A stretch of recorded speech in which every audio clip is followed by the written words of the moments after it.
ਸਲਾਹ ਨਾ ਪਾਇਆ ਇੱਥੇ ਬਹੁਤ ਖੁਸ਼ੀ ਸੀ ਆਉਣ ਦੀ। ਫਿਰ ਅਸੀਂ ਕਿਹਾ ਸਾਰੇ ਇਕੱਠੇ ਪਾ ਕੇ ਜਾਵਾਂਗੇ ਸੂਟ। ਇੱਥੇ ਬਹੁਤ ਸੋਹਣਾ, ਸਾਰੇ ਲੋਕੀ ਬਹੁਤ ਨਾਈਸ ਆ, ਫਰੈਂਡਲੀ ਆ, ਬਹੁਤ ਖੁਸ਼ੀ ਹੋਈ ਇੱਥੇ ਆ ਕੇ।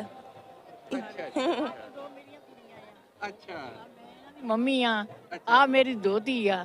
ਤੇ ਅਮਰੀਕਾ ਵਿੱਚ ਮੇਰੇ ਕਾਫੀ ਸਹੇਲੀਆਂ ਨੇ, ਉਹ ਪਾਕਿਸਤਾਨ ਦੇ ਹੀ ਨੇ। ਮੈਨੂੰ ਪਹਿਲਾਂ ਤੋਂ ਪਤਾ ਸੀ ਬਹੁਤ ਵਧੀਆ ਹੋਊਗਾ ਪੰਜਾਬ।